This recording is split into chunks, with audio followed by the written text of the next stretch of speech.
everybody. I hope you guys are having a wonderful Saturday, and this is going to be an interesting one. Tonight, we have to put up with Mr. John Kerry. Yay. We have to put up with one of the worst politicians to ever run for political office. I'm just saying it now. I don't like this man. He is friends with a lot of people in high places. But the reason we're sharing this on the ESG channel, on the ESG, you see the title of this. Constitutional rights creating havoc with their agenda. What? Why would I put something like that? You want to give them any ideas of why we would have this title when we're talking about the WEF?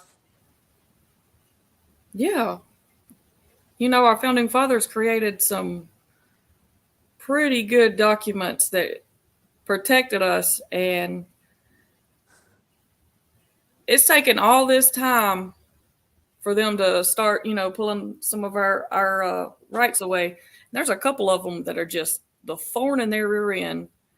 And if y'all see a lot of, we've been talking about misinformation, disinformation, and outright cancel culture. Well, they want to go further than that. But if they do, it'll be too obvious.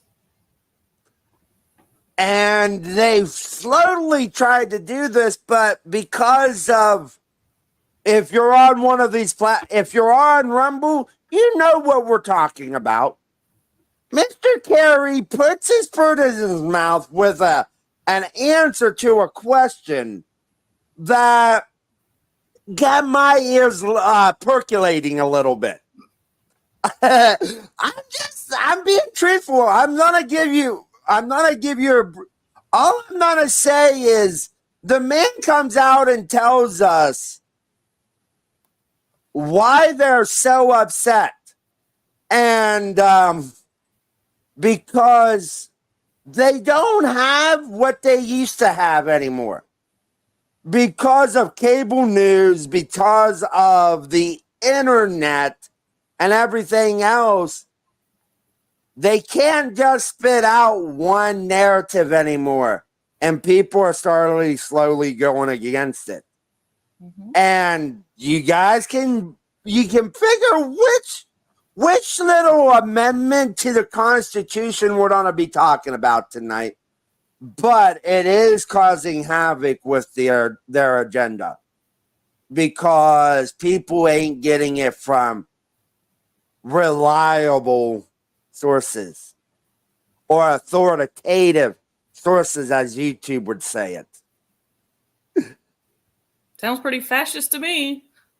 It does. It is a little fascist. It sounds more like communism. It sounds like we're in Marxism territory here. Just saying. But, so tonight, we're going to let you listen to this. At times we will stop it because there are a lot of things in this that we will re-show you so you guys get an idea.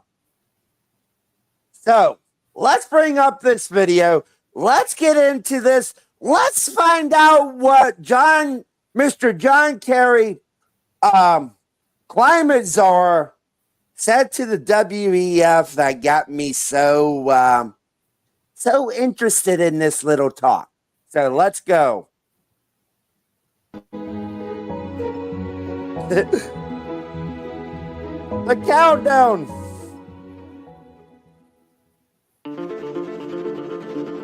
For 150 years, we built up a world based on the assumption that we can exploit the planet for free, and it translates to very dramatic impacts. We really are turning our planet into something that's being destroyed by the minute.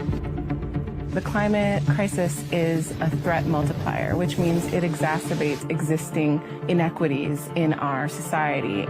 the gap between high income and low medium income countries is the access to resources and infrastructure. If those foundational aspects are not in check, the reality is that the digital divide is only going to be exacerbated.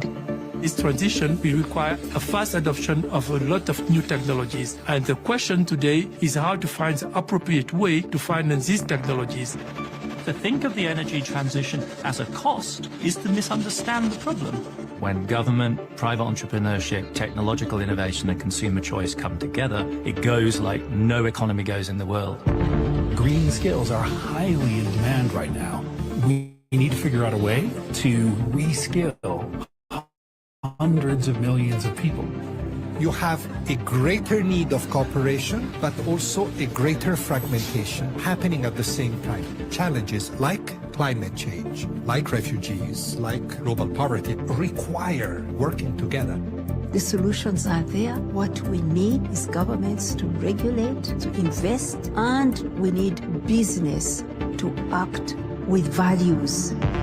History will look at us, people, politicians, corporate leaders. These times requires not only solutions, but speed. The Sustainable Development Goals are a blueprint for addressing these interconnected challenges. Accelerating progress on achieving these goals by 2030 has never been more important. Public-private partnerships are absolutely crucial to getting us there. It's not only in the interest of my community, but the interest of the world and the interest of the global economy to have a clear path to a sustainable, regenerative, and stable future.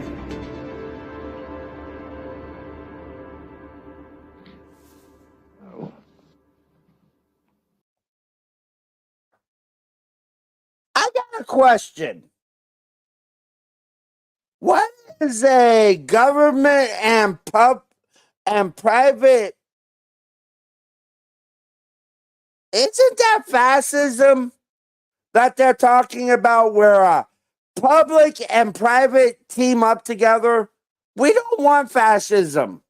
We don't want the government in control of our goods. But what do I know? Good afternoon. Welcome to this very important session. It is how we can also make sure that trade works even more in the interest of global goods, but also sustainability. We know that trade is incredibly important for the global growth. We are expecting 3.4% growth in trade this year. It's picking up, but we also know there is an intersection between trade and sustainability. And how can we better use trade also for then underpinning what we need to see more of decarbonization in the economy? Today, sometimes countries put tariffs on those things that we need for the energy transition and for decarbonization. So that can be more expensive than less environmentally friendly solutions. How can we use also the World Trade Organization and trade negotiations to make sure that we have a level playing field? Sometimes we should even create more, that we should incentivize things that are securing our planet from not getting on fire. We have big discussions, as we know, in Europe about the CBAM, the carbon adjustment tax. We also have that now in the US. There is signs that the US also can move. Did he say we just had carbon taxes in the US? Did I hear that correctly? Did I hear him say that correctly? You need to take it back. For those sitting on the back row. Yeah, when did this happen? I don't think Congress passed it, did they?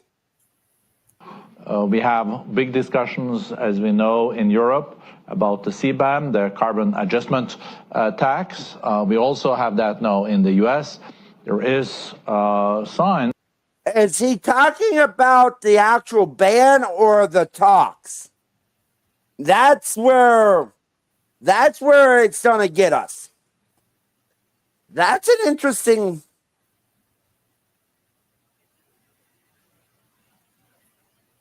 That is an interesting one. That is an interesting one.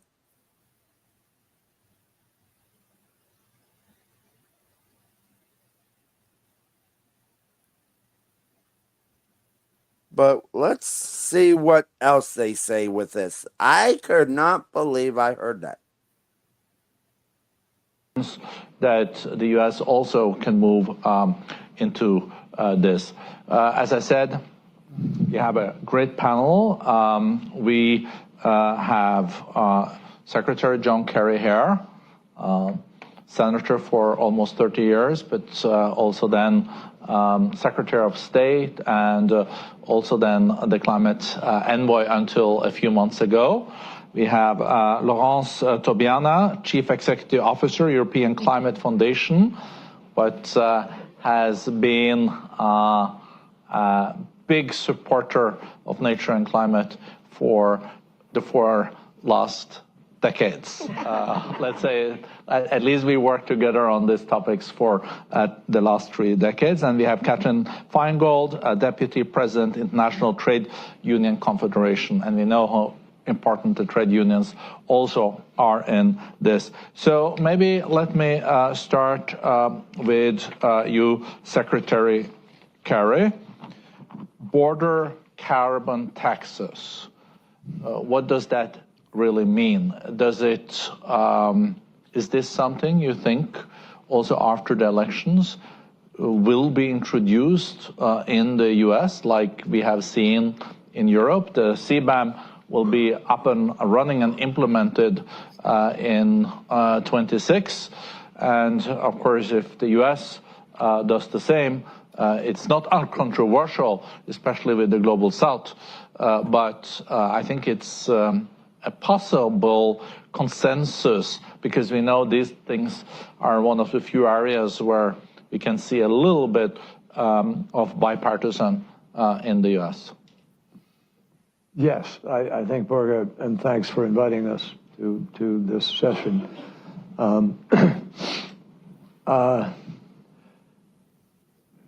I think the science and the challenges of climate are growing sufficiently that people in the world know that we have to do more than we're doing today. And so what is that more? I think the CBAM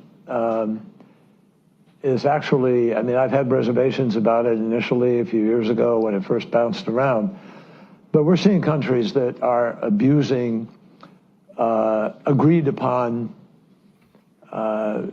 approaches to this challenge. Witness, you know, in Dubai, everybody agreed we're going to transition away from fossil fuel, but we're not. People aren't doing that.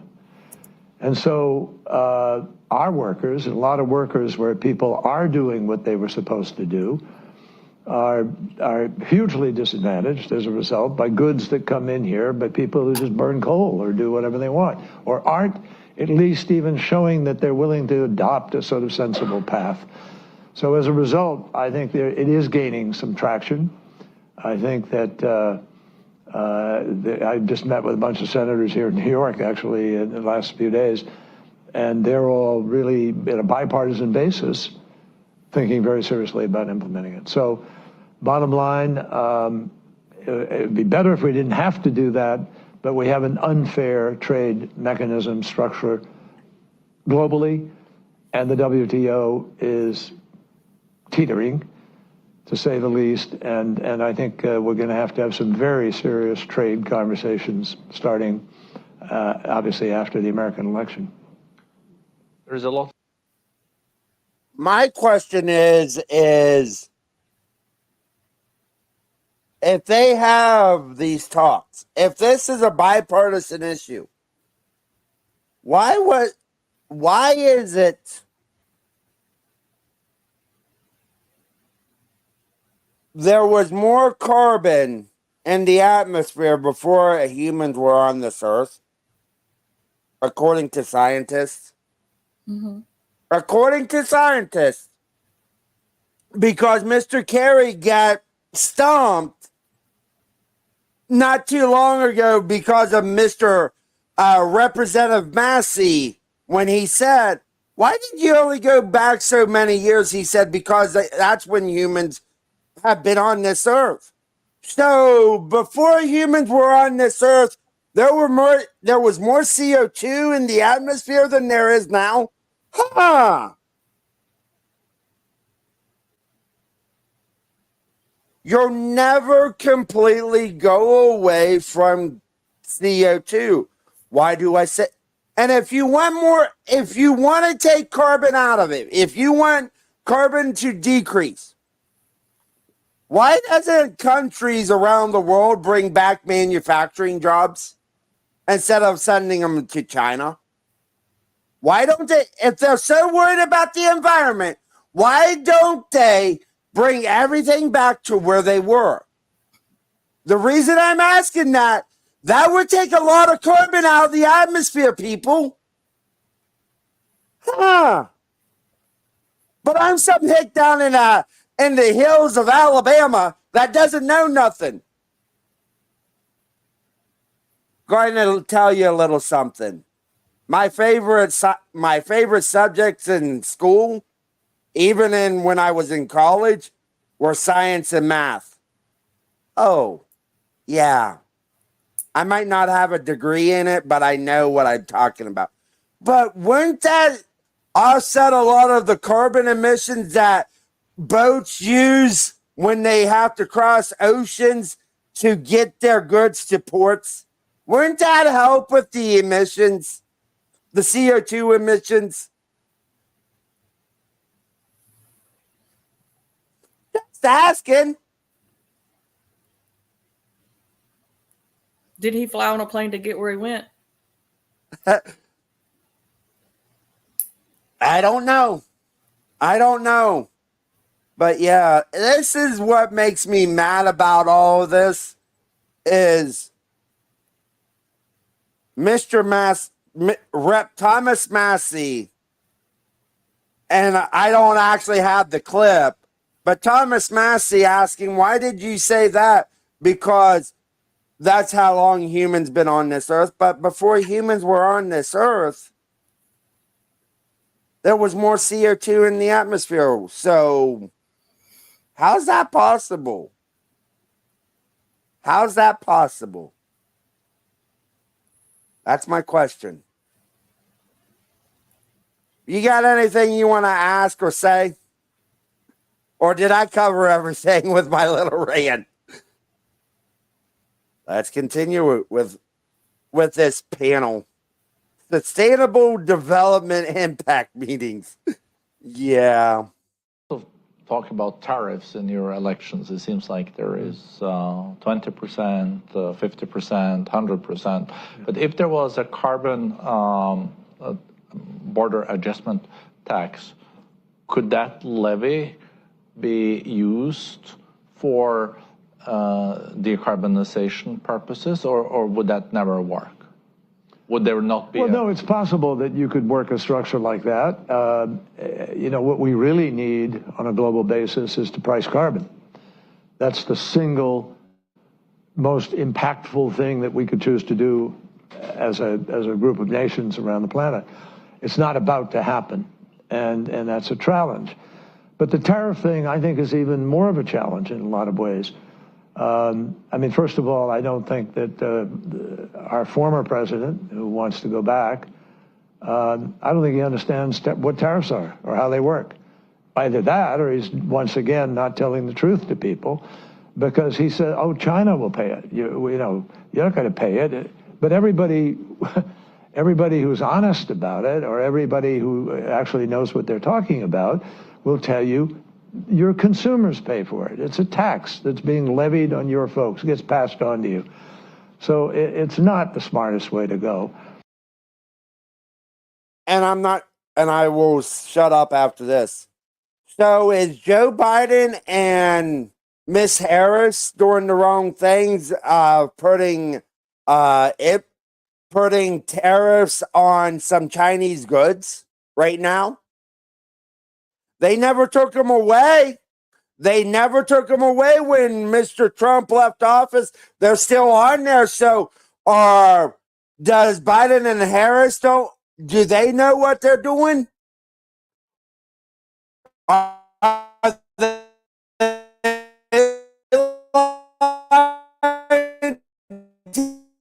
the American people, Mr. Kerry?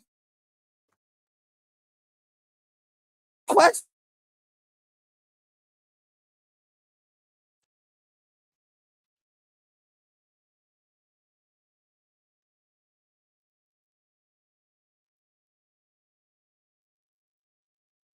And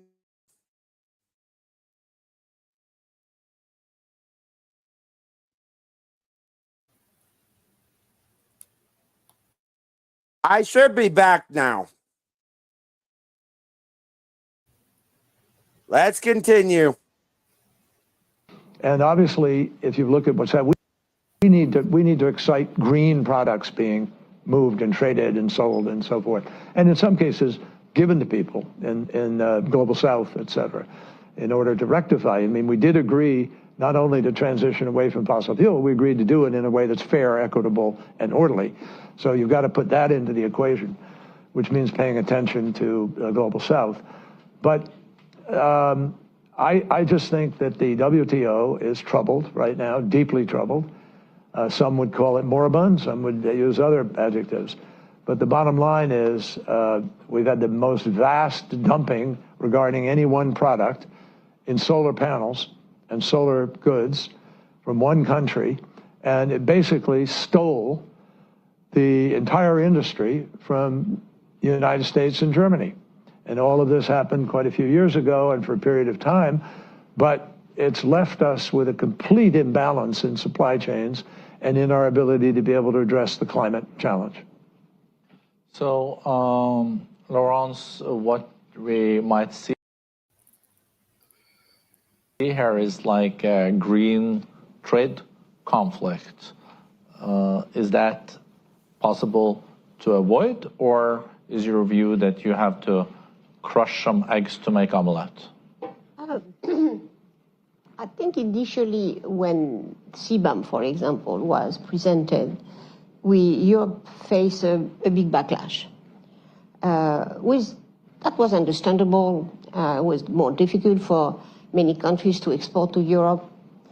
But what I see is an interesting evolution, because as John said, we don't have a global carbon price. But the fact that some countries are moving forward with something which will be an equivalent of a carbon price in-house, and in a way putting that on the global market, you see that I see totally different reactions these days. Many ministers come to me to say how we could use this CBAM, how we could use this carbon tax mechanism for us. And I'm sure that pretty soon China or India or South Africa or Egypt will use and put an export tax to recover the revenues and in a way begin to decarbonize their own industry. It's absolutely non-perfect.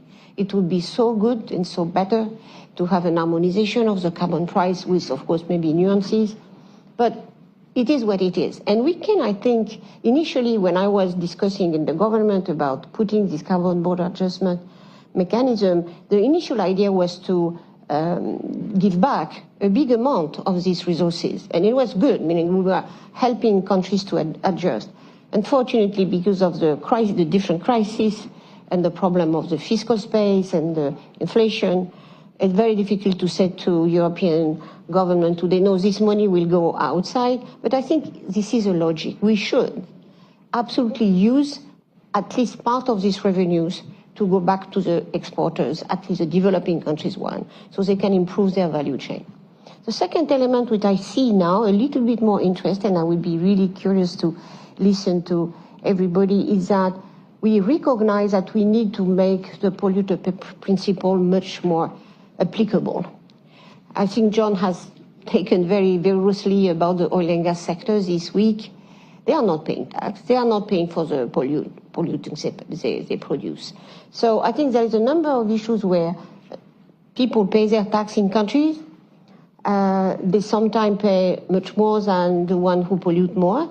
And some sectors escape largely to this polluter pay principle. And I think that's something which I think is open to discussion nowadays. And finally, now, when being on climate, you see that trade policy will be part of the discussion now for the rest of the time. So what do you say, though, to a developing country that have mainly coal used for the coal-fired power plants, and they then use that for producing aluminum and steel, and they say, no, we have to close because we will, after the carbon tax is carbon.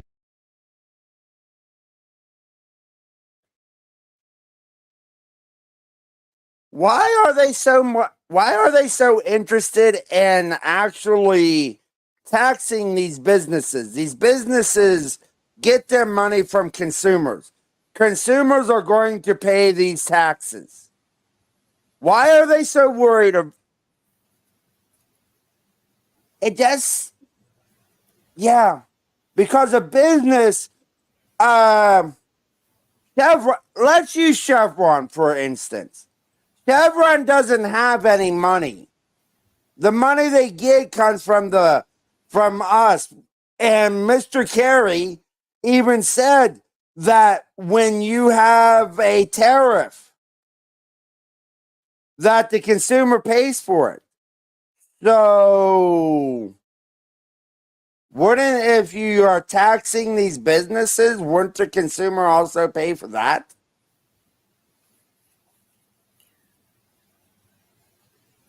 What you're saying definitely makes sense, and can I add something to that? Because yes, it kind of goes and coincide with the longshoremen have been talking about how other countries and wealthy people and corporations own our ports, and you have these people that can dictate, not being American, on their insurance, their wages, their what do you call it, pensions, and their working conditions from the other side of the world. And it goes coincide with this because they're talking about putting this carbon tax, saying the border, but at our ports. And I can see how that could be an issue.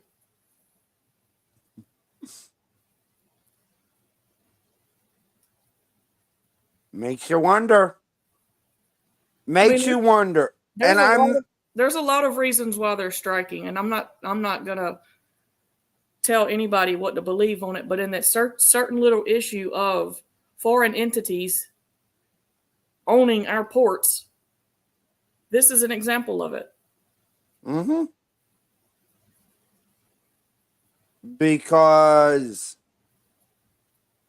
these people do, because, and we're not going to bring it into the political realm per se, but there's a reason why they're scared of what's coming. They're scared of what's coming because people have learned, because of things that's been said by the FBI, by CISA, more and more people are going to do something the weeks before November 5th, and they're scared. They're trying to keep people, and I'm going to bring something up that just happened here in the U.S. I have a question. Could part of the reason be, let's say, because of things we think we know, could some of it be because of the way they vote? Could they be trying to force people out? Just asking. Could what we just went through here in the South be because they want to get people not to do something, or thinking they haven't already done it? Just asking for a friend. A lot to think about.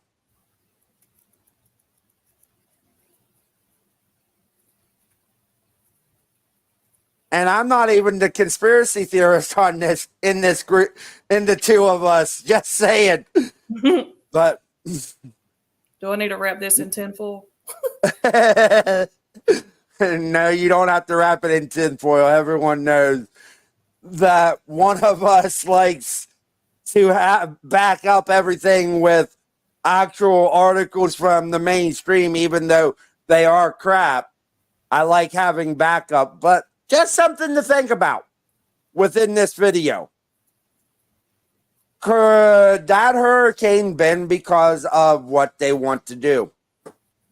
Let's continue with these wonderful, wonderful people that put a lot of time and effort to help the World Economic Forum and George and Kyle Schwab.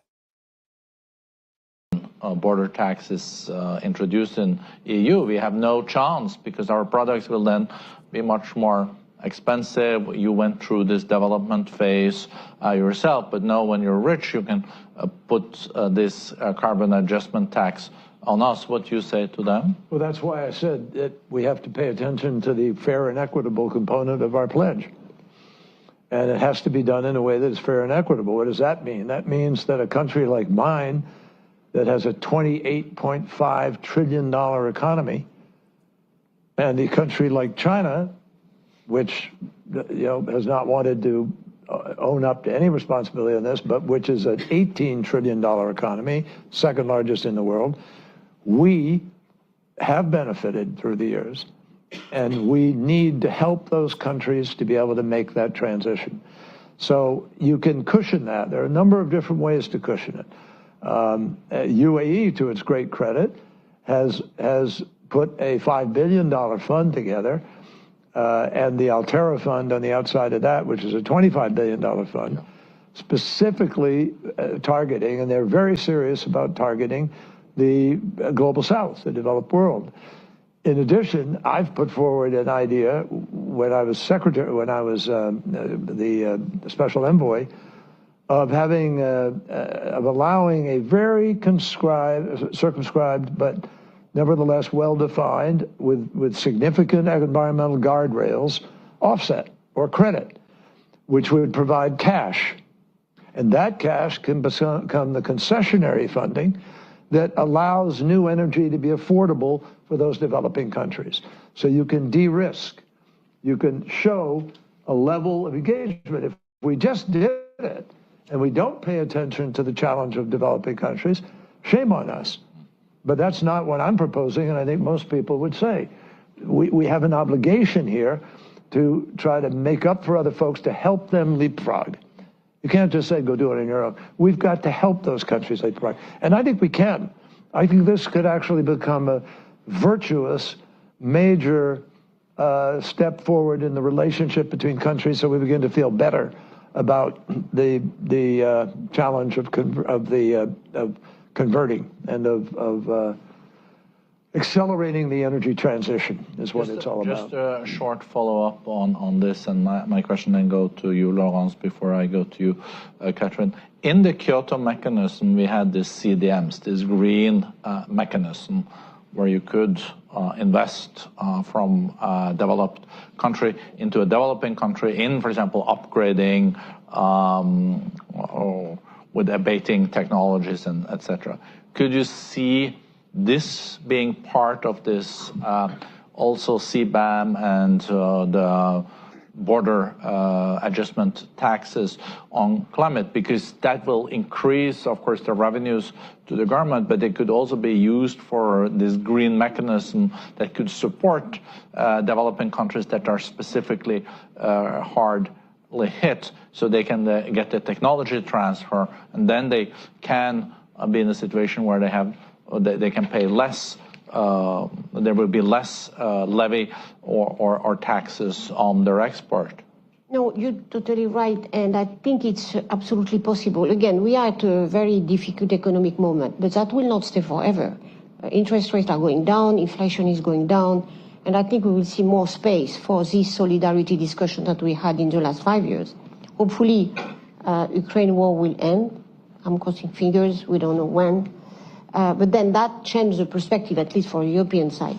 I think effectively these mechanisms that were finally forgotten, like CDM, could be brought back. And that's a discussion we'll have for the finance discussion in Baku and in Belém. And we need, of course, to generate the resources. CBAM could be a part, or other sources to reconvening the funding for this transformation in country. I'm struck by the fact, but John knows that even better than me. You have cement factories in India that are more low carbon than the European one. So one told me yesterday, so should I be paid for that? Should we give me? You know, it will open a big discussion. And I think it's very healthy. And so we need to generate public resources, that's for sure. That's why, of course, John mentioned this element of trying to generate resources out of carbon reduction. But CDM was finally a very good product in many places.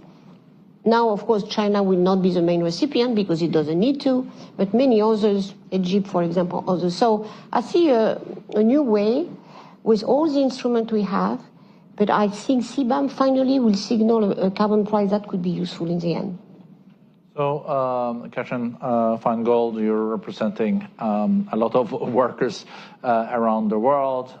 There has been this notion that the green transformation, decarbonization, can create millions of new jobs, and in renewables, it's more job creating than the traditional fossil fuel jobs.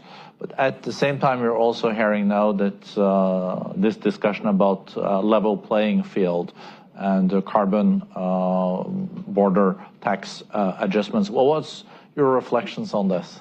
Yeah, thanks so much. And I think this is such an exciting moment because we're seeing coming together trade policy, climate policy, industrial policy, and then I would add the need for labor policy, right? You need to have all of these policies working together. And it's really the first time we're having these conversations and it's all being connected. You really cannot pull this thread on climate policy without asking the question you just asked me, what about the workers? And I would say a couple things. In the U.S., we started asking new questions in this administration about workers and about climate, and that has gotten us to some new conversations. I just want to pick up one thread that the Secretary said, because I agree on CBAM. One of the questions I have is, no one in the United States, at least in my movement or around the world, is really familiar with what a CBAM is. It's been mostly a European conversation. We're still trying to get in our movement and with workers around the world, what's the Inflation Reduction Act? What's the clean energy transition mean for you? And so we have a lot of work to do to address the reality of our political economies, right? So we have these great policy tools that we're trying to figure out how to build. We call them guardrails. How are you building guardrails to create that level playing field for workers so that we have both good policies that work for workers and the environment? But I think we suffer right now for some challenges in our political economy. The reality is workers haven't quite seen the benefits yet of these policies. We know they're good. We know they need to urgently happen for them. And so that's why we always center our discussion around what I just started by saying, a just transition, right? You need to make sure that in all of these conversations in the U.S., if we're going to talk about a CBAM, you need to start bringing unions and workers to the table to talk about what that would look like in their industries. We started with the global arrangement on steel. So that was one sector that has started the conversation in the U.S. That conversation started due to overcapacity issues, right? It became such a large issue that our steelworker union had to deal with it because of the competition. So where we're going with this with our members, and just for the International Trade Union Confederation represents 200 million unionized workers around the world, is trying to walk a line between the US and the EU and countries like South Africa and other countries that are questioning how do we ensure that all of these policies you are talking about, these guardrails, lead to a just transition. And for us, that means sitting down with employers, governments, and unions and figuring out how do you get that worker off of that fossil fuel job. It's not going to happen magically, and there's a reality of making sure that that worker then doesn't feel like they are no longer part of, benefiting from their democratic institutions. And so that's the policies that we're trying to work on.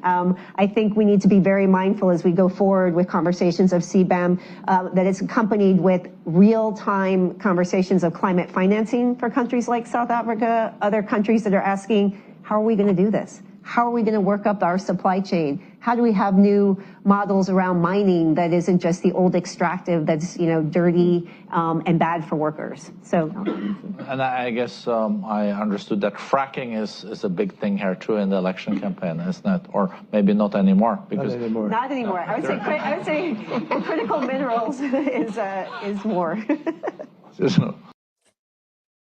Wonder why these two are saying that fracking isn't an issue. Because it is an issue up in the Rust Belt. It is an issue up in the Rust Belt because that's a crap load of jobs. That is a crap load of jobs. And the thing about it, even if they wanted to get away from fossil fuels, they never could. They never can get away from fossil fuels.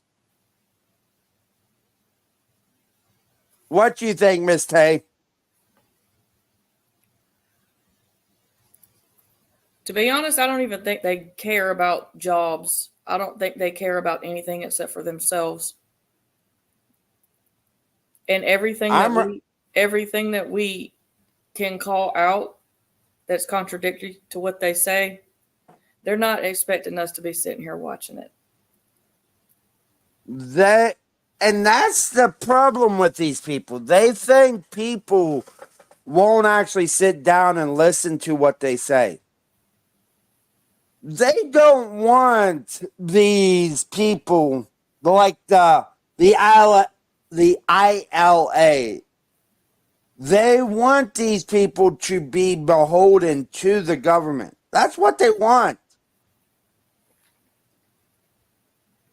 That's the only thing they want. But yeah, if they are so set on taking carbon emissions out, why don't they start with their own carbon emissions? Why don't they start with themselves? Because for the last 40 years, they said sea levels are going to rise. It hasn't happened yet. But what do I know? Let's continue. And you cannot have a forum and talk about climate change and leave the fact out that you're manipulating the weather. Or your whole entire movement is nothing but you fill in the blank. Yeah. It's a bunch of bullcrap. Mm-hmm.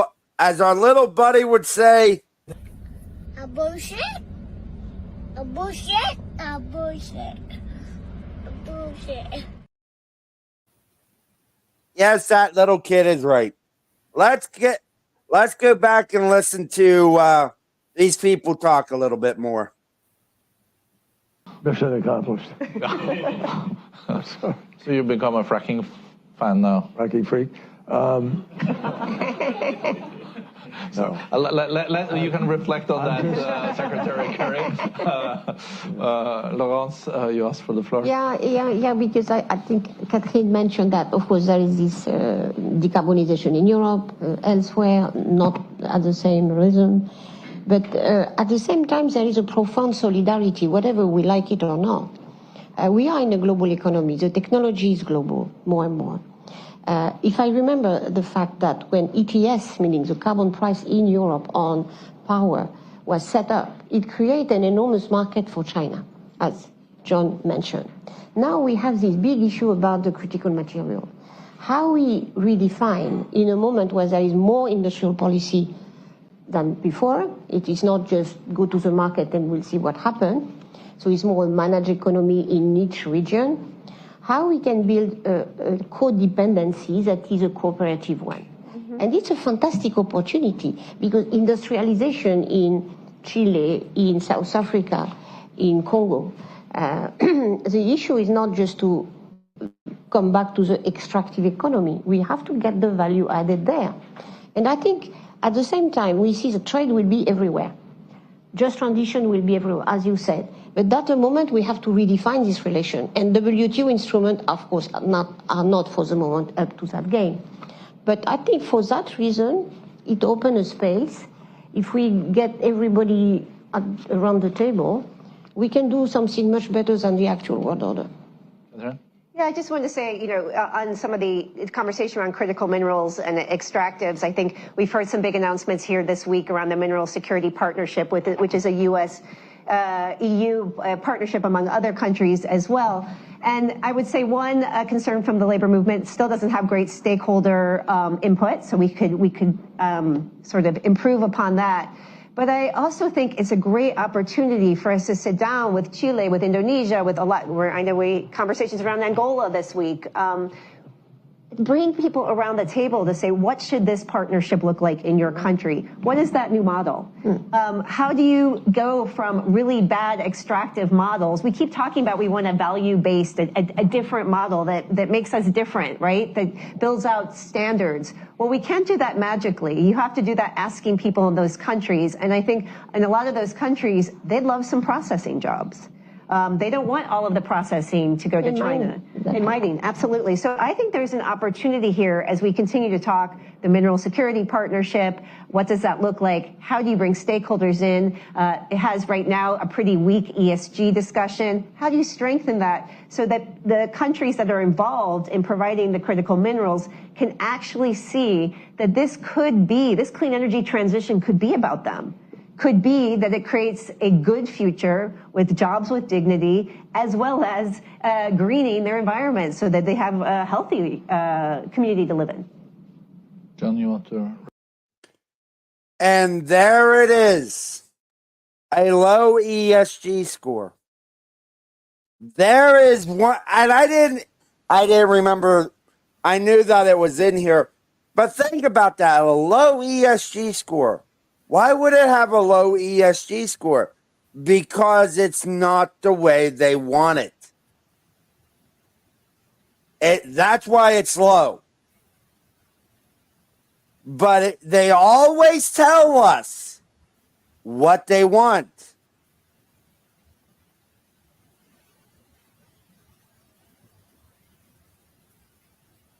Miss Tay, you got anything? No, I mean, yeah. They always tell us. The one thing with these people, they think we're too dumb to realize what they are up to. Because they'll use words like ESG, DEI, or DIE, as I say it. Because they think that normal people won't actually know what they're talking about. Look how DIE has hurt the Secret Service. Just saying. But yes, they want equitable. They want it all equitable. What's equitable? Is someone that doesn't put the work in that I do, but gets paid the same as I do, is that equitable to me? Or if someone's working on something big, like, let's say Tucker Carlson and James O'Keefe, would it be equitable that they get paid the same as I do? Is that equitable? How about LeBron James gets paid the same as me? Is that equitable? I'm just asking questions. But they always want to put equity in everything. Because a lot of people doesn't understand the difference between equity and equality. A lot of these folks, when you say equity, in their head they hear equality. They do. Because for all of her faults, Miss Harris puts it very nicely. She says we don't all start out at the same point, but she wants all of us to finish at the same point. Just saying, that's equity. So if she wants all of us to end up at the same point, think about that. Think about what she's saying. In order for us to all come to the same destination at the end, you got to take from one to give to another. So either way, the equity's not there because you're still not reaching equality. I want to bang my head on a wall. Hey, you're not the one that does this 7 days a week. Just saying. Let's continue. Let's see what Mr. Kerry has to say.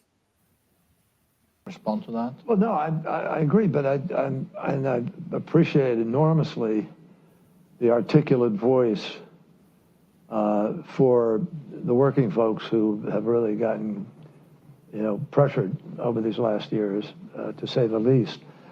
But I do think, there's a lack of adequate communication or adequate, democracies around the world now are struggling with the absence of a sort of truth arbiter. Mm-hmm. And there's no one who defines what. And there's a reason I'm stopping it. This is the part that I seen in clips. This is where he actually talks about one of our constitutional rights. The arbiters of truth. Think about that. The arbiters of truth. Now listen to what he says about those arbiters of truth. What the facts really are. The facts are that 85% of the money from the Inflation Reduction Act has gone to red states. Right. The facts are that Texas today is the largest renewable energy entity in America. And the facts are that there is an incredible amount of synergy between extraction of gas, or oil, gas mostly here now, and the potential of extraction from geothermal and these other possibilities. The same disciplines, the same workers can go to work in that. So we're kidding people. This really doesn't have to be a difficult, complicated transition. It's made difficult by political resistance. It's made difficult by ignorance, in some cases, of people who don't want to look at the facts. This is driven by science. It's driven by physics. It's not a matter of liberal, conservative, Republican, Democrat, or anything. It's based on what Mother Nature is telling us every single day is happening to the planet, and will get worse. So if we can get people to sort of more massively see and understand the benefits that are at large here. Healthcare systems are going to get just imploded with the continued problems that are coming. 7 million people a year die right now from bad air quality. Diseases are exacerbated, emphysema, heart disease, whatever, because we have crappy air. And that comes from coal, principally, not exclusively, but principally. And so if we can get, to strip away some of the fear-mongering that's taking place and get down to the realities of what's here for people, this is the biggest economic opportunity. Meeting the challenge of the climate crisis is the biggest economic opportunity the planet has known since the Industrial Revolution, literally. Mm-hmm. Everything has to be changed. Look at we don't have a grid in America. We can't send an electron from New York to California. We can go to Mars, we can go to the moon, but we can't send a bloody electron from one part of the country to another when we need to. And we have 2,000 gigawatts of of energy backed up at FERC. Can't get the permitting. We have permitting for, one of the problems that wind has run into is, again, delays in permitting, backlash, with the result that the costs went up, and when the interest rates were higher, projects got shelved. And companies like Ørsted and some others wound up, to back away slightly from this. We have to win this battle, and we're not behaving like we have to win it. As an anecdote, I can tell. Maybe before I...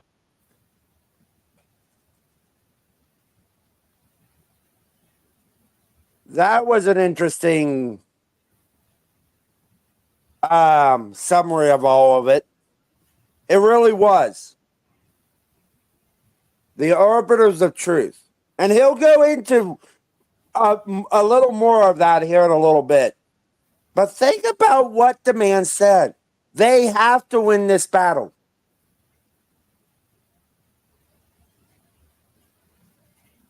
I don't... Mr. Kerry, like I asked in the beginning of this, when we first showed this, when we was first showing this, why was there more carbon when humans weren't on this earth?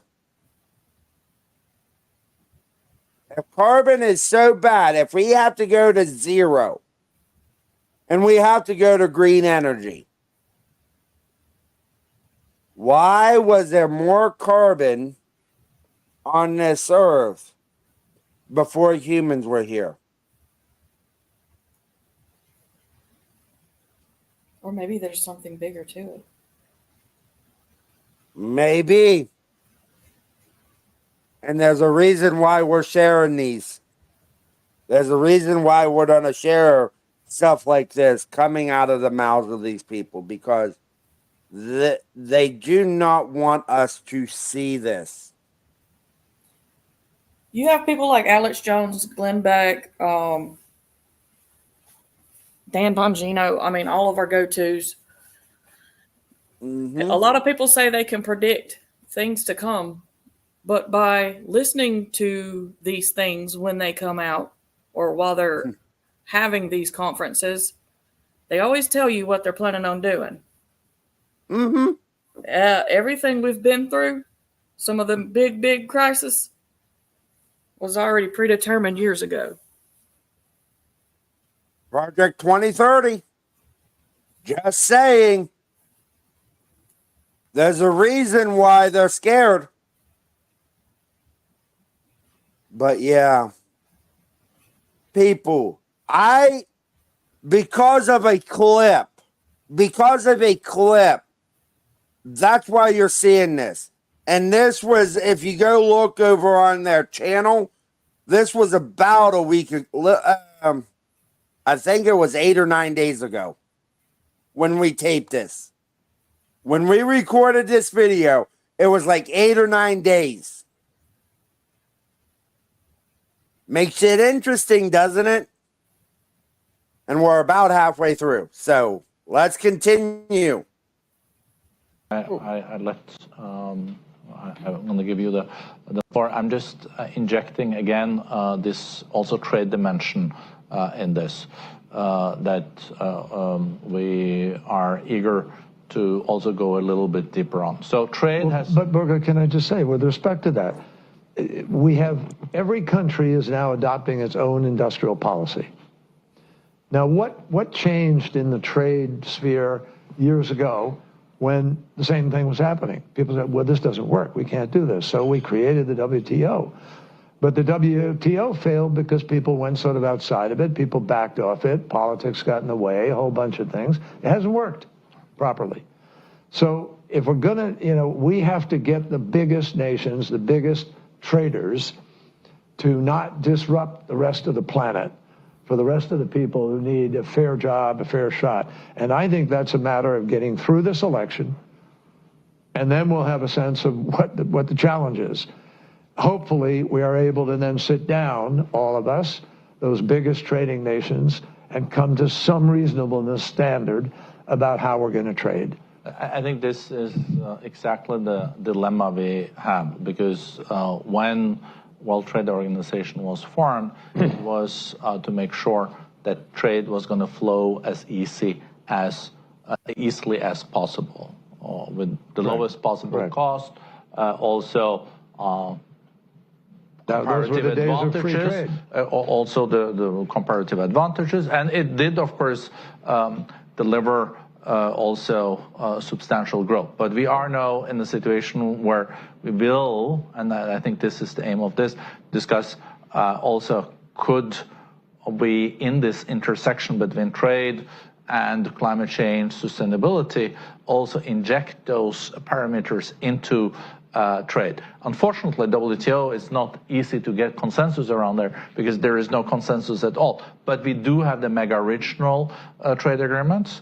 We also have the bilateral trade agreements. And those things that are coming up is also, of course, workers' rights, ESGs, but also climate. But we do run into, of course, the same challenges there on workers' rights, ESGs, and climate. The developing country would say this is something that the developed world is setting there. So I'm just But I think you can work through. We will go now to here first, and then we'll come back. So, Catherine, maybe comment on that. Sure. First, I wanted to just say we agree with Secretary Kerry's urgency. We feel the urgency, and I think working people feel the urgency of having to get this done. They're being impacted every day. We've got 50 degrees Celsius heat in India, and the workers there. We just had a panel yesterday on heat stress and what it means for informal economy workers working in that heat, right, where they don't have the right not to work. And so I just want to say, working people feel the urgency. Working people are really on the front lines of dealing with the fear-mongering and talking to each other. That's what we do. We go door to door, as you know. We knock on doors. We say, hey, this is a priority for all of us. So I think message one is bring us in from the beginning so that we feel like we are stakeholders in all of this. I also think that the WTO, I mean, there's so much discussion here about the WTO. There's creativity there. There's exceptions for some of the environmental pieces we might want to look at. In the United States, I think there's space for some facility-specific mechanisms that we built out in the U.S.-Mexico-Canada agreement that has a rapid response mechanism on labor rights. We never experimented with that around climate. What if we find facilities that are actively violating environmental commitments under some of our trading agreements? We didn't experiment with that yet. The Indo-Pacific Economic Framework for the first time included some clauses around sustainability and then the environment. So I think it's a time for creativity. It's a time to be bringing these pieces together. And the last piece I would say in terms of building trust, we have a example. We don't have the right social protection policies for workers and labor policies for workers to feel like they can trust this transition is going to work for them. In the U.S., we have the broken system of trade adjustment assistance that we can't get over the line. It's a program that helps workers who've been negatively impacted by trade policy. It's being opposed in the U.S. That sends a horrible message. But we need expansive new thinking around what does social protection look like in an age of this kind of climate change, the heat stress. You've been negatively impacted by the trade and climate nexus. What kind of social protection, what kind of floor do we need workers to be standing on to say, I know this transition's impacting me, but I have a floor and I see I'm going to get skill training. I'm going to be able to transition with needed government support through social protection policies. So it's a time for robust creative thinking. We can't do it with just one strand, thinking it's just a trade policy. I just really hope we can think about what are the labor policies, the social policies that will build trust in this very, very urgent transition that must happen. Laurence and then John. So, agreeing totally with Catherine, we have to put that in a context where the concentration of wealth have been tremendous. So it's not only between countries, it's within countries. The 1% in China or in India or in Europe are the same. And that's one problem. So the just transition has to happen. The second element is, if I look at the bad trade policy from the US side, a good example is a deforestation ban. a ban of products that could potentially or really have impacted on deforestation. It's not a bad idea. The bad idea was not to discuss with the main exporting countries. And then draw innovative mechanism to accompany recognizing their efforts. And that is not the attitude because, again, we don't have the space in WTO and we don't have the space to discuss that. So there is very nationalistic, even well-intended reaction. So, for example, if I would have to redo the deforestation ban law in EU, we could open the discussion, put timelines, accompany the process, recognize and monitoring the efforts, and that, for example, the discussion that is happening between Brazil and Europe today, and it's essential. You have to recognize that the people on the other side are not stupid. They want to protect the forest, that is some of them. So, and then you support the ones in the country, because of course, is a conflict of interest in Brazil, for example, because the one who want to burn the forest and the one who really protect it. But that playing a sort of big political economy, and we, for the moment, of course, the institutions were not equipped for that. John? Well, I'm not sure exactly which question is on the table, but... You can define that. No, well, I don't. Look, I think, I think we have to harness the power of the marketplace itself to make this transition work. And we have to be prepared, all of us, to fight for a process, for structure that is fair and equitable, that isn't going to exacerbate the wealth gap and so forth. And I think money, but at the same time, you can't order BlackRock or Blackstone or whatever to say, take their billions, but they have clients. That money is owned by somebody else. And that money is owned and people are looking for a return on the investment. And so the real money that we have to try to affect this transition properly and create some kind of an equilibrium in the trading structure, that money is going to look for the fastest return on investment or the safest return on investment or a combination of the two. And that's how it works. So we have to be smarter and put the incentives out there. That's what the IRA is.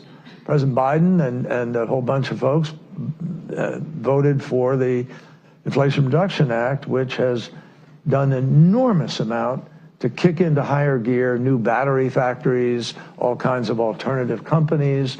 I mean, that works, an incentive where people are free to choose where they're going to put their capital and invest. I think that's where we are now. We're sort of in a free-for-all where people are, the system just isn't working. It's truly broken. And we've got to sit down and bring the largest trading countries together to the table and see if we can work those rules in a way that creates some equilibrium in the marketplace. And then we have more freedom within which to reach out to the less developed countries and those emerging economies and help them over those hurdles so that there is not a building sense of inequity. System is rigged, only for the rich, only for the Western countries. And that's really unhealthy and dangerous for the entire planet. So if we want to move forward, we've got to build greater, fairness and opportunity. Now, here's the deal. This moment begs for us to be providing those incentives in huge fashion to green products, to the green side of this equation. Otherwise, we will not move fast enough to get where we need to go. The ESG distortion that has taken place mostly from the United States is completely fraudulent. It is contrived. It was set up as part of the political strategy of scaring people and warding off this transition, which some people don't want. But this transition is going to happen. The world has made that decision. The only issue is what pace is it going to happen at? And actually, Mr. Kerry, that transition to ESG probably will not happen if the voters have any say in it. the thing about it, you're starting to see people come against ESG. You're seeing people come against DEI or DIE. You're seeing this start to crumble under the weight of having eyes on it. You globalists might want it to happen because it would be a way to keep people like myself under your thumb. But people ain't buying electric vehicles. More and more countries are going back to the gas. So please, Mr. Kerry, you might want it to happen.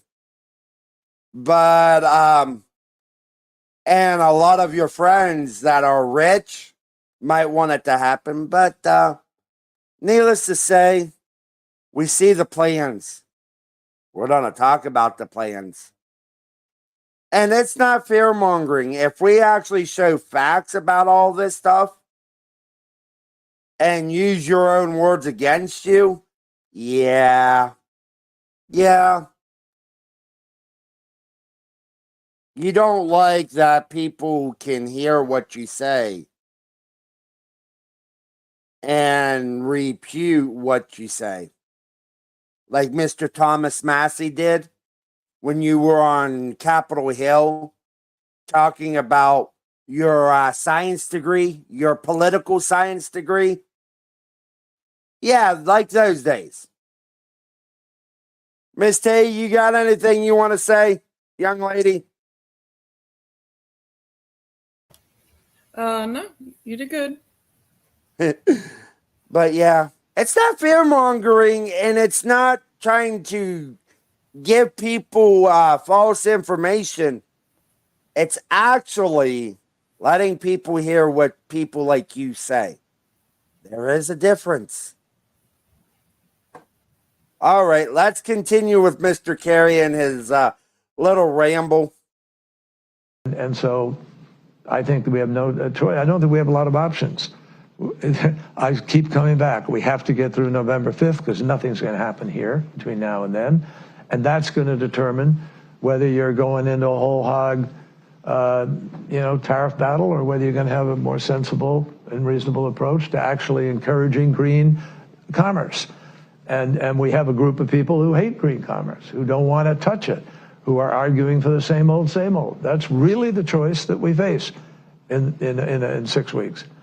And I hope, obviously, that we're going to come out on the right side of the ledger, because we all saw for 4 years what happened when we pulled out of Paris, when we zero funded all these other things.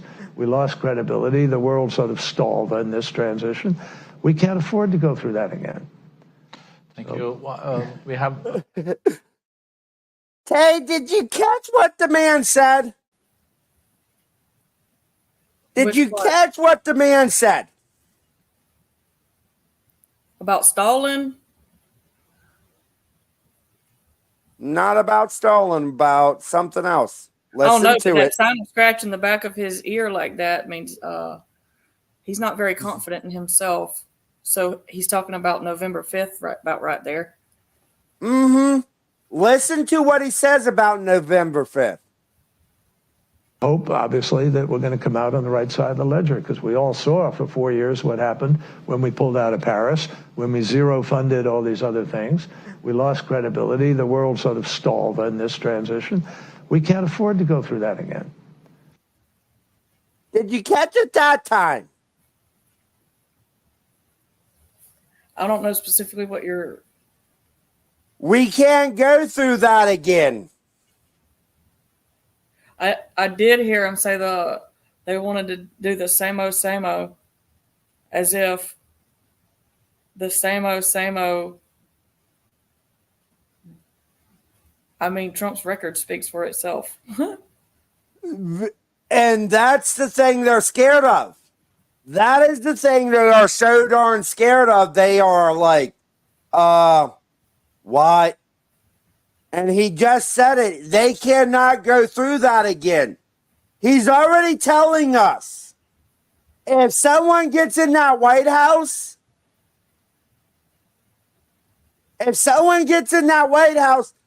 most of these plans that they have are done. If you don't like the World Economic Forum, there's only one man you can vote for. And yes, I did mean one man. But he says it. And Yuval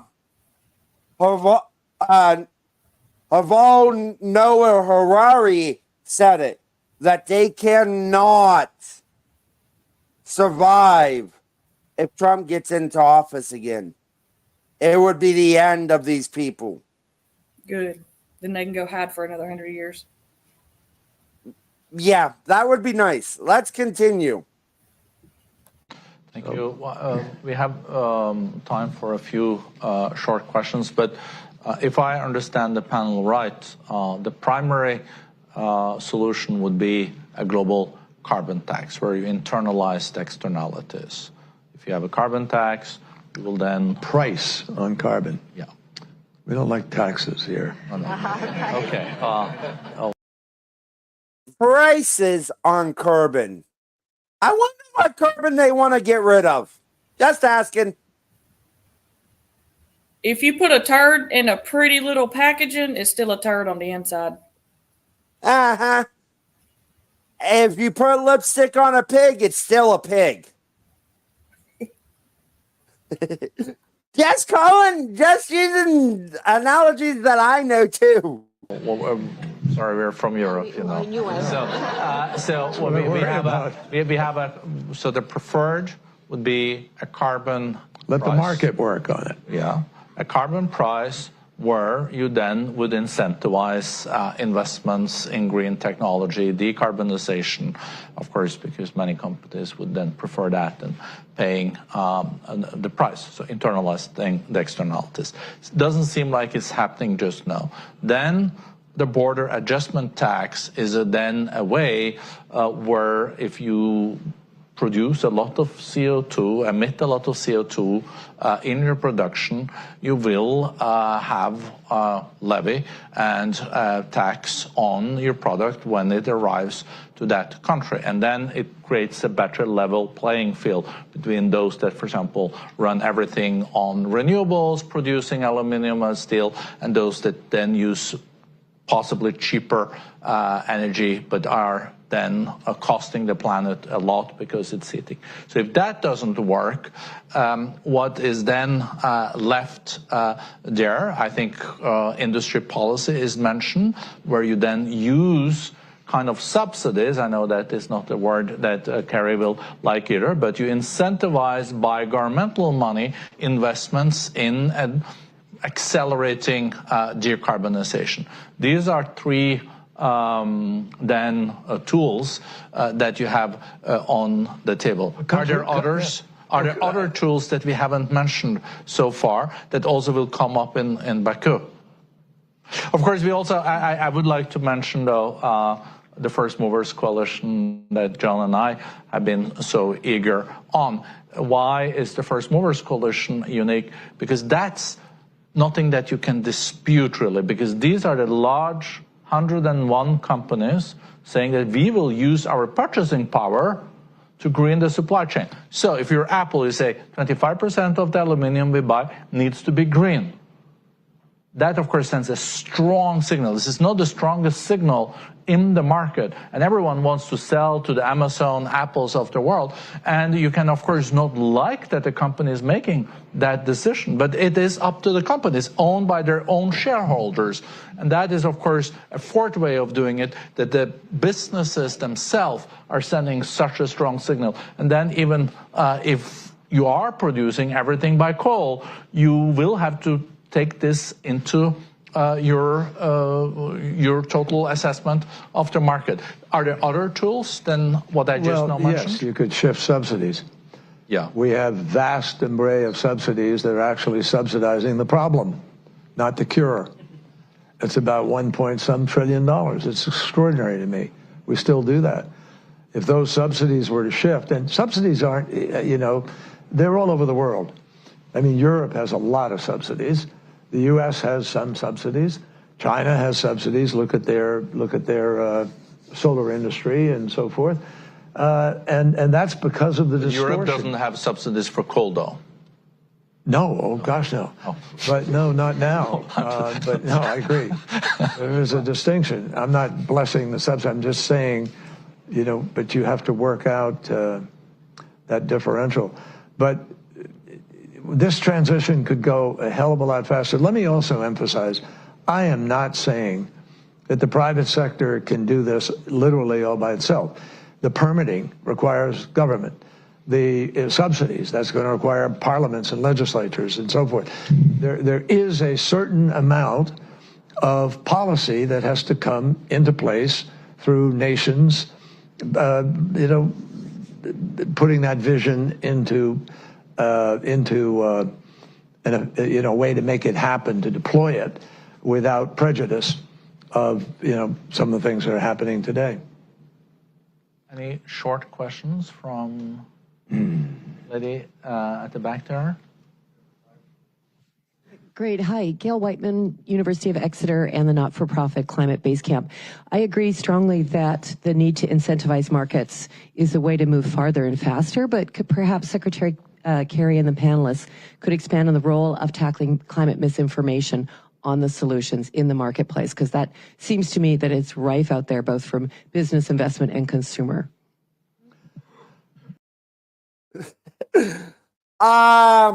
Miss Tay, do you know what's coming with that question?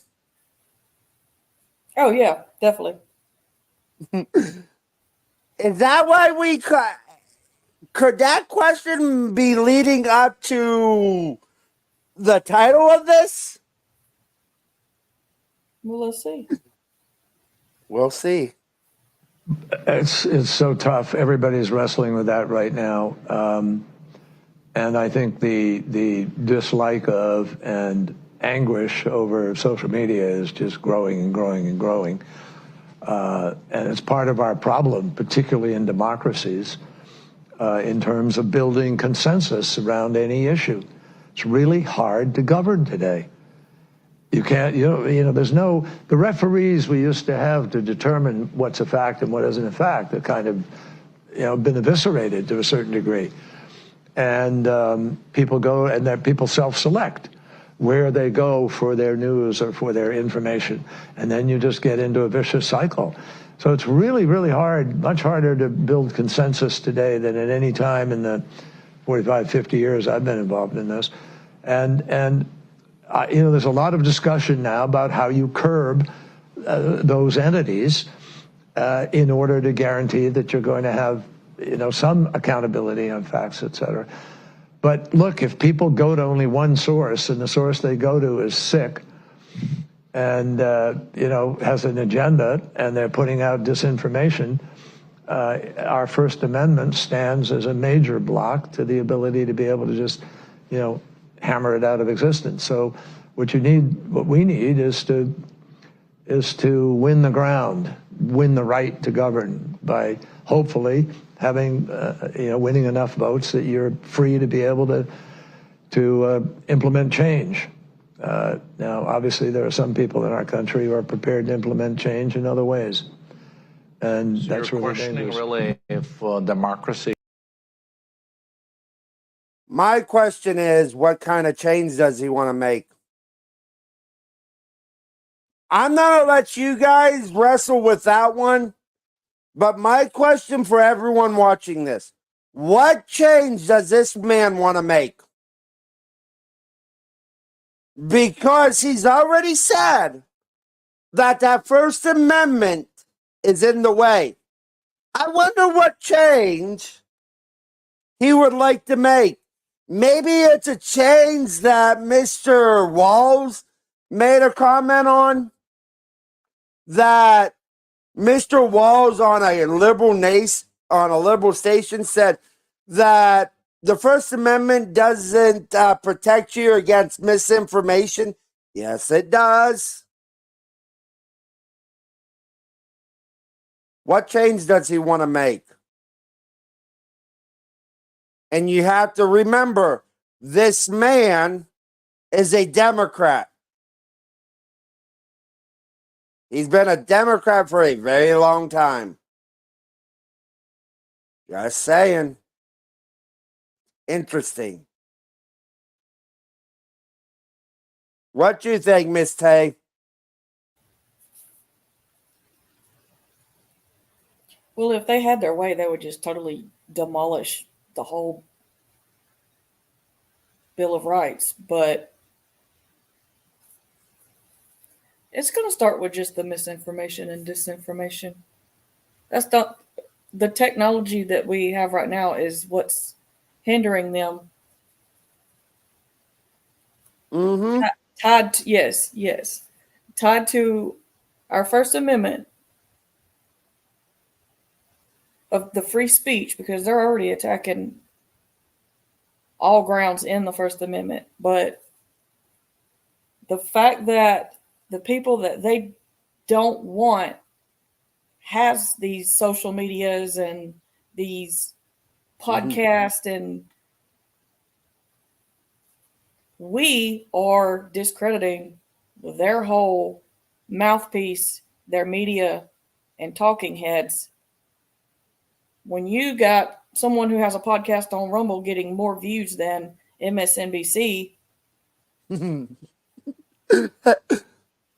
you, all I'm gonna say is because of the man, because I was watching him earlier, when a high school dropout gets better ratings from 19 to 25, from 19 to 45 on YouTube than MSNBC, yeah. A high school dropout. Just saying, you're losing your battle. mm-hmm. They got to tighten that grip up. They didn't think this was going to happen to them. I don't think they thought people like Tim Pool, Alex Jones, Dan Bongino, Charlie Kirk, Benny Johnson, who else? Luke from We Are Change, and so many more. I'm not putting myself in that group. And so many more would have an audience that would rival the legacy media.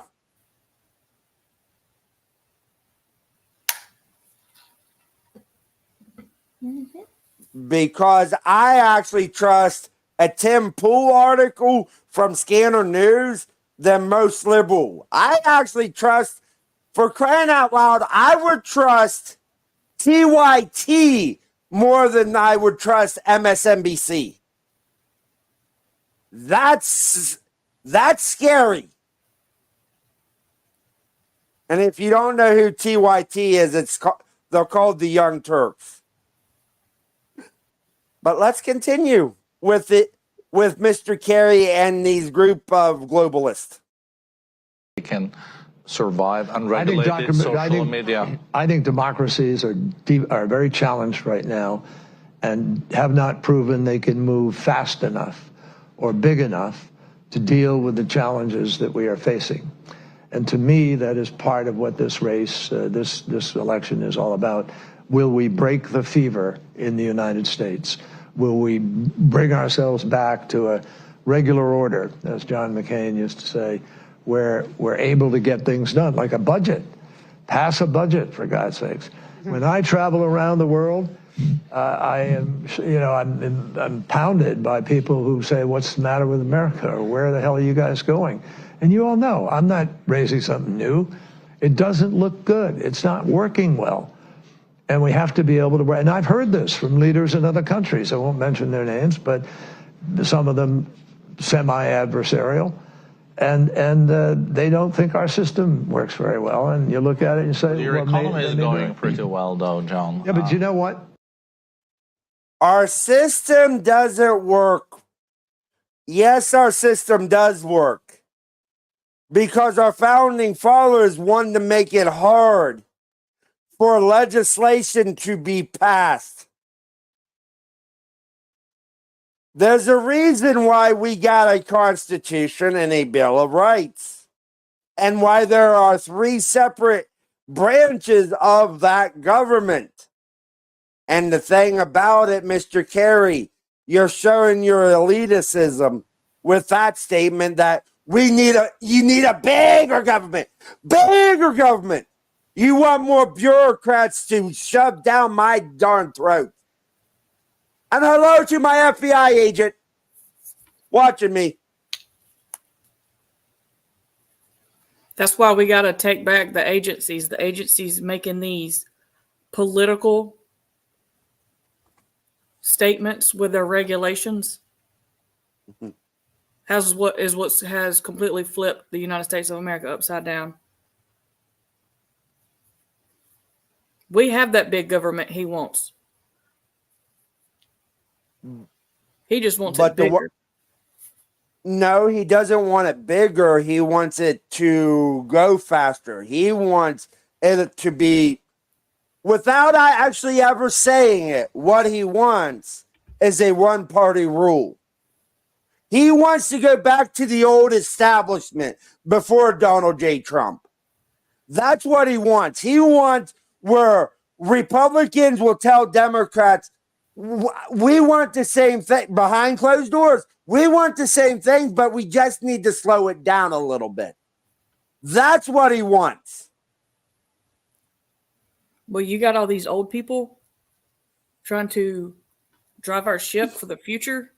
He wants to be able to see his goals implemented. And I think Biden and all them other old folks, too, want to see their whole work prosper. But all I'm going to say is there's someone bigger than all of us that is upsetting the apple cart right now, because we are seeing more and more things be brought to the light. And I don't have it pulled up, but one of my favorite phrases, what happens in the dark will come to light.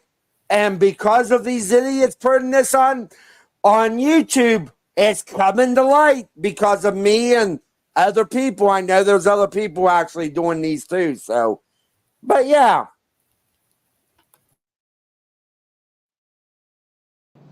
We proved in the early 1900s that robber baron capitalism can go and do a lot, and you can make a lot of people very wealthy.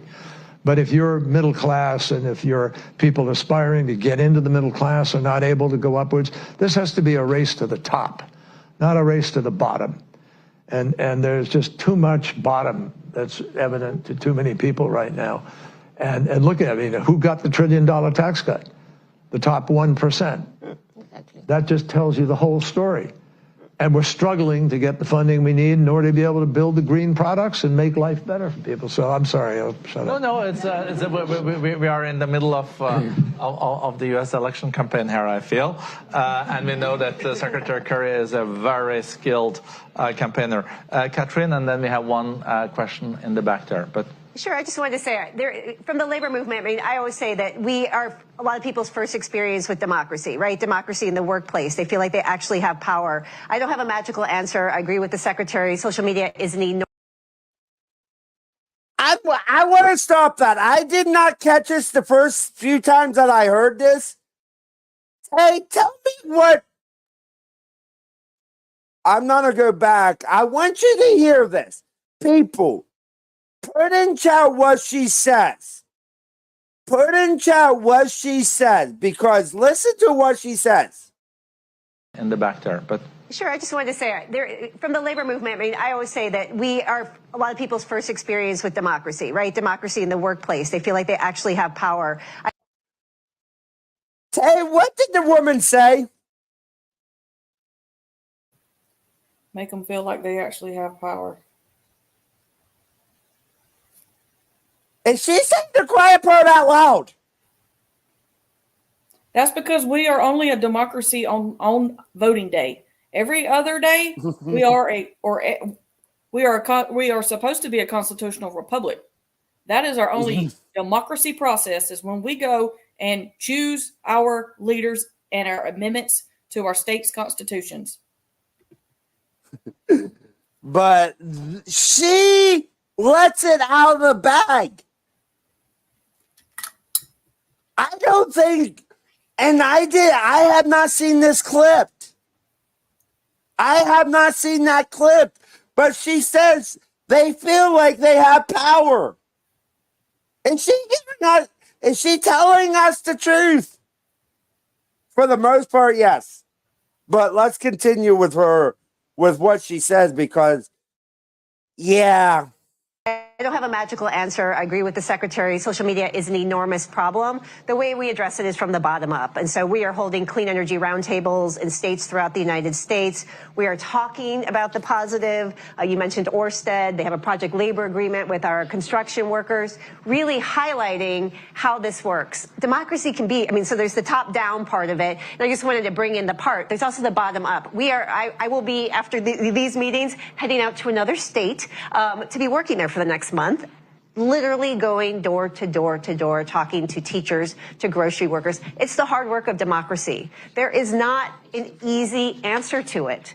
And it's very frustrating. And I represent people of all political backgrounds, right? People believe that the labor movement in the U.S. is aligned with one, but we represent people who really have distrust and questions. I've heard this in social media. So I really want to emphasize, and we're seeing this with my union partners around the world, from Germany, and what do we do with the AFD? What do we do? It's the hard work of talking to the people that trust you. They trust us as an information source. And so we are taking advantage of that. Like I said, holding clean energy roundtables, talking about the Inflation Reduction Act, why it's good for working people. And that is a bottom-up approach of getting information, real information, in your community. This is what the investment looked like in red communities, right? Workers want to hear, well, it's in my community, but right now I only see the construction. I don't see the manufacturing. It's coming. It's not there yet. There is a gap. The IRA money is going to take a while. You are building offshore wind, but the manufacturing supply chain hasn't been built out yet. So I just wanted to bring that in the conversation. This is hard work. Democracy takes people talking to each other, and social media is making it very, very hard with all of the misinformation. So the labor movement's approach, and we are coordinating this globally. We have a democracy campaign at the ITUC precisely because this is such a big issue in absolutely every single country we are working in. I want to know what state to the north of us merits that much of your time. I'm actually going west. I got the state. Okay. Thank you. I just before we go to the gentleman there, I think we have some good news on this, though. The willingness also on the consumers to take responsibility. Kimberly, didn't we do a report or a survey with EY or something on this, with consumers being willing to also pay a bit extra if workers' rights and environment was part of it? Maybe you can say 2 words about that? Yeah, that is correct. So there is some work that EY has done, indeed, and we've highlighted that consumers are willing to pay up to 13% more for a green premium if you can get that validation. And this is where it comes back to really making sure that the data will be passed through the supply chain, because we cannot have false green claims. Linking this to what we were just saying about social media, we need to have real green claims so that consumers are willing to pay that 13% extra, and they will.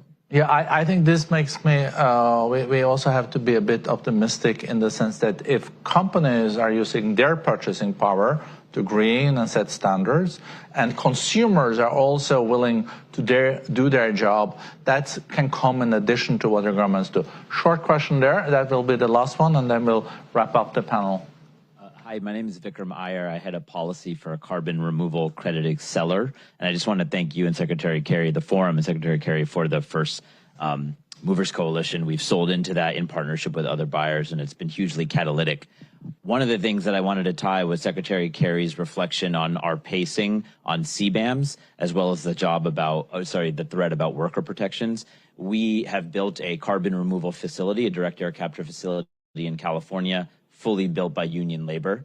And when we think about policy to encourage more carbon management, carbon removals to hit our net zero targets as countries, as states, as a globe, one of the biggest challenges that we face is that some of the older industry energy majors are heavily unionized. And so when you start to set carbon border adjustment mechanisms, whether it's a carbon price or a compliance market, some of the biggest obstacles to that are the political power that the energy majors could have in tandem with labor unions in states that are poised to do that kind of thing, like California or other blue states. Just curious if you could reflect on how carbon pricing and compliance mechanisms can help unlock more of this type of emissions trading frameworks, and what the role for partnering with labor there is, that given that it tugs at old industries.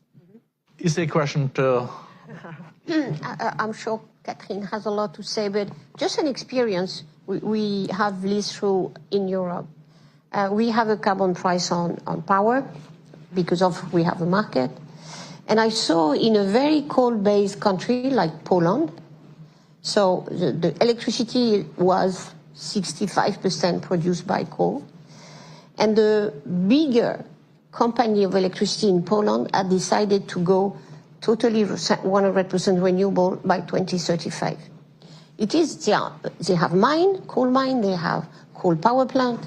And how they did that, on one side they use some of the economic instrument you referred to, but on the other side it was discussing with the miners and with the people working in the company. And that this process, it's at the same time the price, so the guy owning the company say, oh, it's costing me a lot.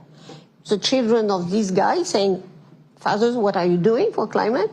But the extraordinary social experience, and we saw the same in Spain, on the coal mine and the coal thermal plant, the discussion with the workers and the local authorities was a way to accelerate the transition and the part. So I think it's not one instrument. It's a series and a face-to-face discussion.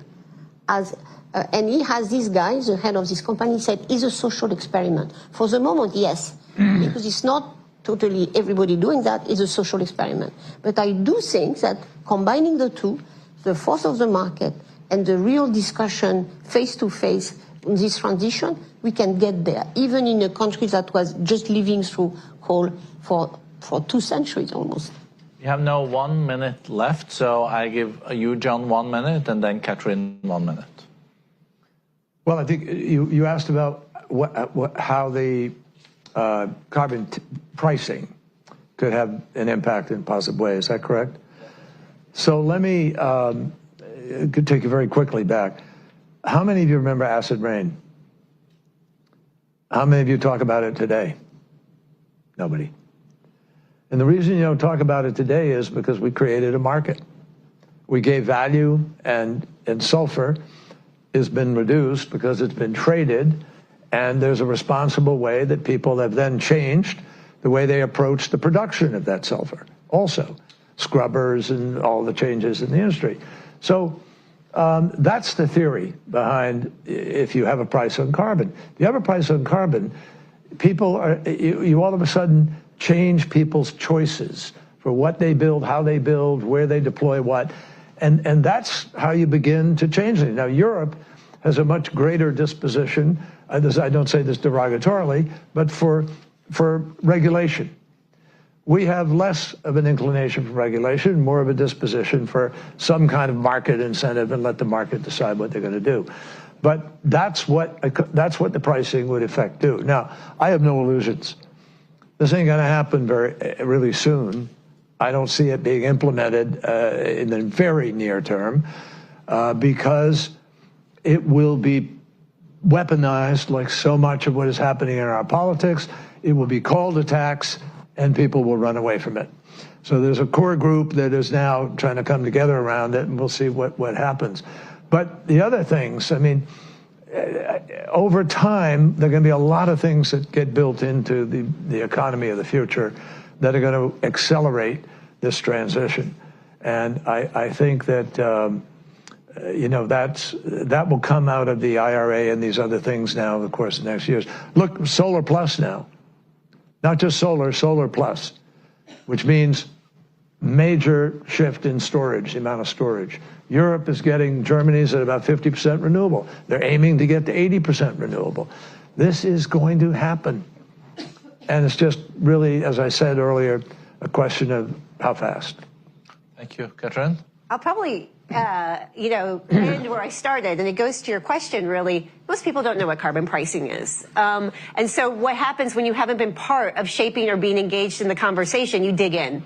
Because the experience in the United States, the lived experience is if I give up that good union job, I don't know what's on the other side. My country is not giving trade adjustment assistance. We have pretty weak social protection, no national health care, right? I'm going to dig in on some other social protections that Europe has that allows people to say, well, maybe, I'll get some training and I'll have a floor to transition. So I guess my answer is, one, we have a lot of education to do around carbon pricing. That is not, in the labor movement here in the United States, there are different opinions. So we don't have a consolidated position on that. I would encourage in places where you're working, have that conversation, bring them in. What is it? What would it take? Ask the question, what would it take to transition?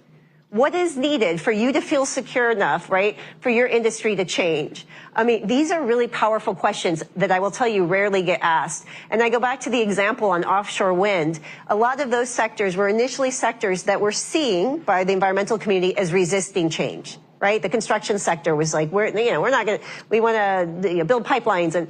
And the moment that company investment came in with strong protections and we care about your wages and we care about, we'll do offshore wind the right way, there was great support for it. And so that's what we're trying to do. What I've busily been doing with the Inflation Reduction Act, and I'll end on this point, is trying to encourage the investment coming in be a win-win investment. Let's address the urgency of the climate change, challenges, and at the same time, let's build good jobs. So it's a win-win, and I really think we can do it, and I think that is where we need to go as we look at trade, climate, and other kinds of labor and social policies. Thank you. I would like, on behalf of those that have been listening and myself, to take the panel. It's been more than 1 hour in very deep discussions on the toolkit that we have available and also the possible trade-offs between the different solutions. I found it very insightful. I think we were privileged to have a great panel, so I suggest that we give them a big applause. Thank you.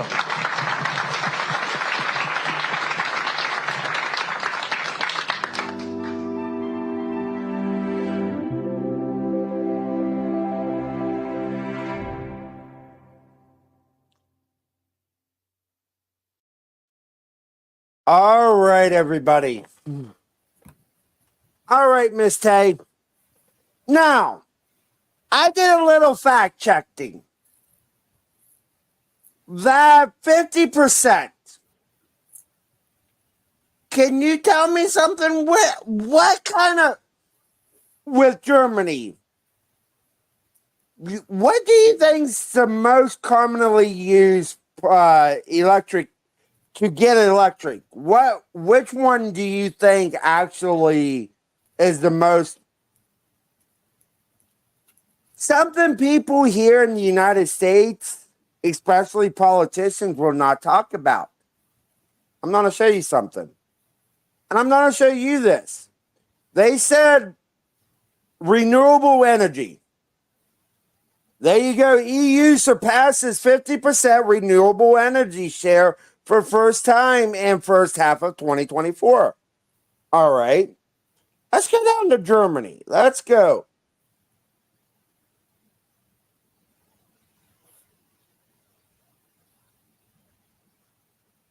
For the first time in the first half of 2024, the association said Europe was decarbonizing an unprecedented pace, with 74% of power coming from renewable and low carbon energy sources. The one that I want you to hear which includes nuclear power. Because wind, generation from brown coal fell by 25%, yet remains the country's second biggest power energy source after wind.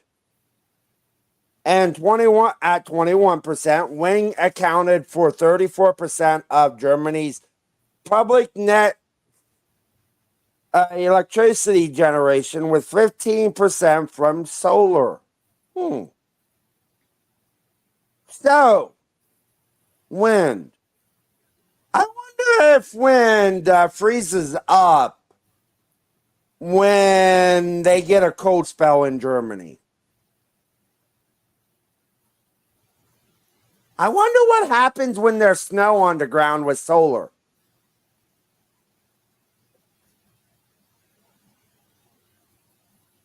They want you to think that it's all solar and wind and everything else. It's not. Because I had someone that I lived by work with the solar panels. And she even said, and her workmates even said, that solar will never completely generate enough electricity for the entire country. But what do I know? I'm just some hick in Alabama.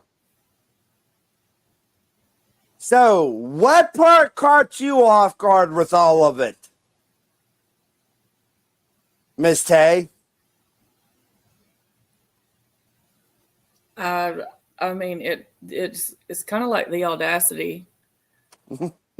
I mean, you're literally over here doing all this, and we have so much going on and so much things popping off every single day, to where the average American person is on the struggle bus mentally and physically, and for a lot of them financially.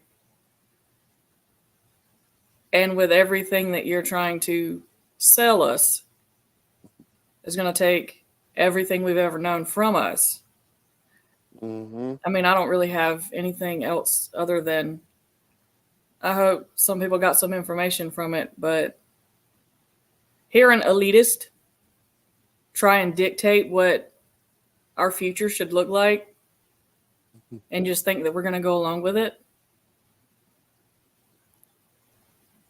And the thing about it, we've already found out, because of Miss Tay doing a lot of research while we were sitting back here and not really speaking, we did find out something, and I was right, about November and the hurricane that came through the South. Doesn't surprise me. It really doesn't. It pisses me off, to be honest, because there's another one coming, and then it can come straight up through our state and do the same thing. But our state is small enough, if it comes straight through our state, that will affect every liberal in the state a lot more than it will affect people like us. Because we do outnumber the liberals in this state. Yeah, that wasn't where the lack of government support. I'm paying a mortgage on a house, and if this house gets flooded, all they'll have to offer me is $750.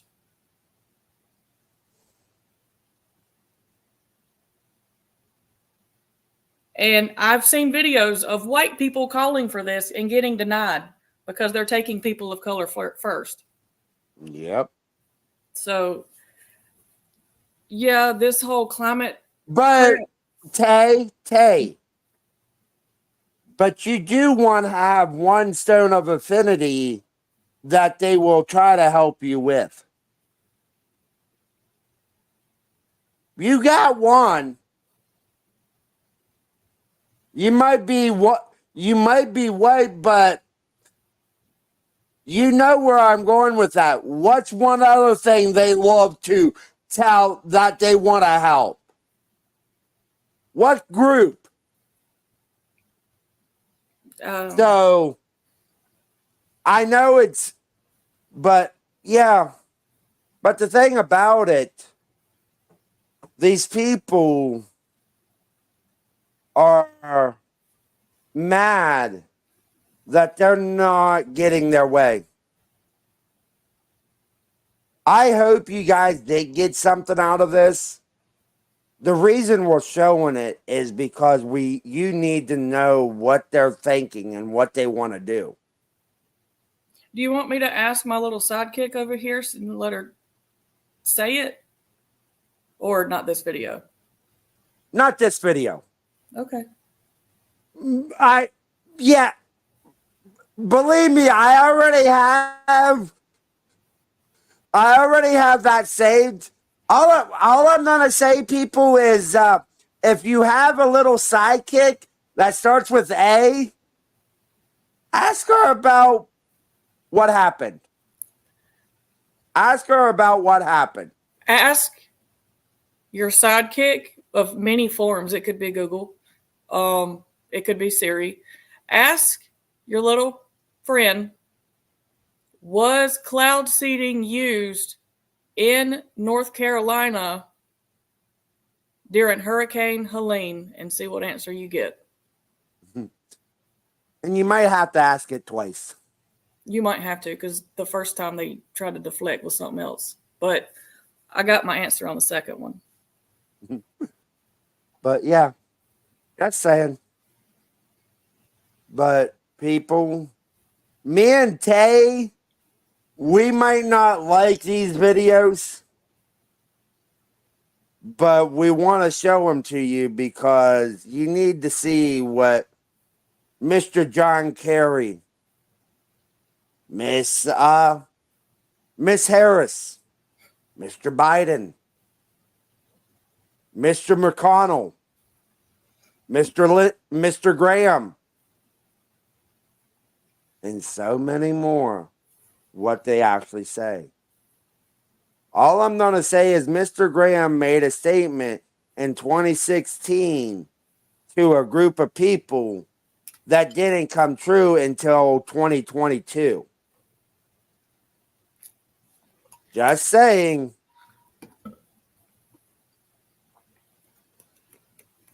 Because it's all about money and power. And we're going to show that every time. Just like I showed earlier today what was going on with victims and our government not giving a shit. Saying. Your final words, Miss Tay. Vote on November 5th. Make sure you take your friends. Use some of these videos or clips or anything that you do if people are still hopping on that train. I know we've said it kind of, we've said it several times. I hadn't said it in a while, but I think it's a good time if y'all could spare and stock up on anything, because October is going to be a very, very, very unpredictable month, and we just got in it. And I'm going to say this, I'm going to disagree with Miss Tay. Actually, vote before November 5th. Vote before November 5th, because they're hoping and praying that people like us won't go and bank our votes in before November 5th. Because if we've already been warned that there could be a DDoS attack on November 5th. Mm-hmm. And it could slow down. Just saying, go vote before that, because If you vote it and bank it, you can actually keep an eye on it. Just saying, there's reason why I'm saying go vote now. And vote in person. Do not get a mail-in ballot. If you can, if you can, go vote in person and hand it to them that day. Because don't trust the mail. Don't trust the government. Don't trust anyone. Hand it to the recorder. Ask for a receipt to see how so it can be tracked. That's what it's all about. They want us scared, but they're the ones running scared right now because they know. Mr. Kerry said it. If somebody gets in, they're done. But I hope everyone has a wonderful day. It's been 2 hours. We will see you next week with more. We won't be doing a video. We'll actually do some more updates from way back when. Until then, have a great night. And please remember, be good to one another because we are in this together, no matter if you're left, right, or center. See you guys on the next one.